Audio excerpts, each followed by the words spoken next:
Sebelum mulai, yuk klik subscribe dan like-nya. Tonton video ini sampai habis. Terima kasih. Hai semuanya. Kembali lagi di Banana Kids Channel. Yeay. Hari ini Banana Kids Channel mau membawakan sebuah dongeng tentang kisah seorang anak yang dikejar-kejar oleh raksasa. Cerita ini bagus banget, kalian harus tonton video ini sampai habis. Tapi aku selalu minta kalian untuk mendukung Banana Kids Channel dengan cara yang sangat mudah sekali. Kalian tinggal klik subscribe sekarang juga. Terima kasih yang udah subscribe, semoga kalian menjadi anak yang pintar. Yang belum subscribe, ayo dong, gratis loh subscribe itu. Oke deh, yuk kita mulai aja ceritanya. Setiap pagi, Mbok Darmi pada suatu hari di negeri dongeng, di sebuah lembah bukit yang indah, tinggallah perempuan tua seorang diri. Mbok Darmi namanya. Sudah 10 tahun Mbok Darmi ditinggal pergi suaminya. Sudah meninggal suaminya. Dan dia pun tak pernah menyerah berdoa untuk meminta seseorang agar mau menemaninya hidup di lembah itu. Kasian ya, dia hidup sendiri loh. Setiap pagi, Mbok Darmi pergi mengambil air ke mata air yang tidak jauh dari rumahnya. Tiap hari yang berbeda, Mbok Darmi menemukan sebuah timun yang besar. Timun itu warnanya agak-agak keemasan dan besar banget. Karena dia merasa aneh dengan buah itu, akhirnya dibawa pulang deh buah itu sama Mbok Darmi. Sesampainya di rumah, penasaran Mbok Darmi. Dibelahlah buah itu.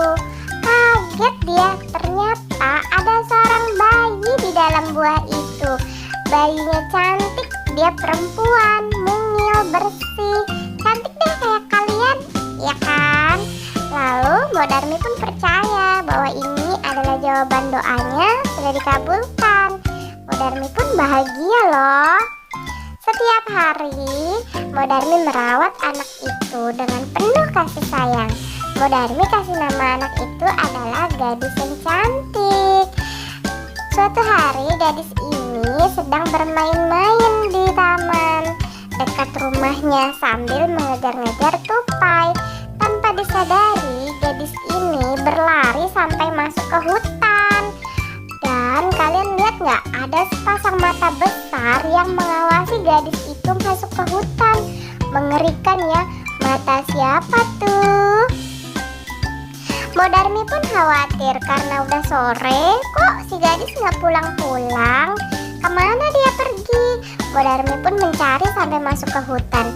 Tiba-tiba dia menemukan gadis itu lagi ketakutan karena di hadapan si gadis ada raksasa besar yang mau nangkep. Mbok Darmi pun langsung memeluk gadis itu, langsung dibawa lari. Sambil berlari pun Mbok Darmi ingat membekali 3 mantra untuk si gadis. Kamu harus ingat 3 mantra ini. Ketika raksasa itu mendekat, bacakan mantra dan ambillah benda di sekitarmu lalu lempar ke raksasa itu, kata Mbok Darmi. Setelah itu, si gadis pun pergi dengan cepatnya. Dia lari ke bukit. Di atas bukit, dia menemukan tumbuhan berduri. Dia bacakan mantra itu lalu lempar ke raksasa. Tiba-tiba, muncul akar-akar pohon berduri dari tanah menjerat si raksasa itu. Tapi raksasa itu tidak mudah menyerah. Dia berusaha melepaskan diri dari jeratan pohon-pohon berduri itu. Berhasil dong. Dia lari lagi ngejar si gadis. Gadis ini pun berlari lagi ke bukit yang lebih tinggi. Dia menemukan batu yang mengeluarkan mata air. Dia teringat dengan mantra kedua. Dia lemparkan batu itu ke arah raksasa dan piur, tiba-tiba air datang dengan deras dan banyaknya menenggelamkan si raksasa itu. Tapi raksasa ini benar-benar kuat teman-teman. Dia berhasil lolos dari air ini. Dia berenang lagi, berlari lagi mengejar si gadis. Sampai si gadis berlari lagi ke bukit yang lebih tinggi. Tiba-tiba di bukit itu dia bertemu dengan seorang anak laki-laki yang sedang membawa obor api. Lalu gadis ini bilang, boleh aku minta apinya sedikit? Gadis ini pun membacakan mantra ketiga dan melemparkan api itu kepada si raksasa. Tiba-tiba duar, muncullah api-api besar membakar si raksasa ini. Akhirnya raksasa ini pun hangus terbakar. Berhasil dia tuh si gadis melarikan diri dari raksasa. Tapi dia pun sedih teman-teman, karena Mbok Darminya itu harus pergi. Dia kehilangan Mbok Darmi. Dia meninggalkan Mbok Darmi sendiri di lembah itu. Lalu si anak laki-laki yang bersama gadis ini pun memberikan hiburan bahwa jangan sedih ya, ayo ke rumah aku aja, kita bertemu dengan kedua orang tuaku. Akhirnya si gadis dibawa pulang oleh si anak laki-laki ini. Sesampainya di rumah, si gadis dan si anak ini bercerita kepada orang tua laki-laki ini tentang hal-hal yang dialaminya. Lalu kedua orang tua anak laki-laki ini mengangkat gadis ini menjadi anaknya. Akhirnya si gadis bahagia lagi deh. Habis ceritanya. Sampai di sini dulu ceritanya. Semoga kalian suka. Jangan lupa klik subscribe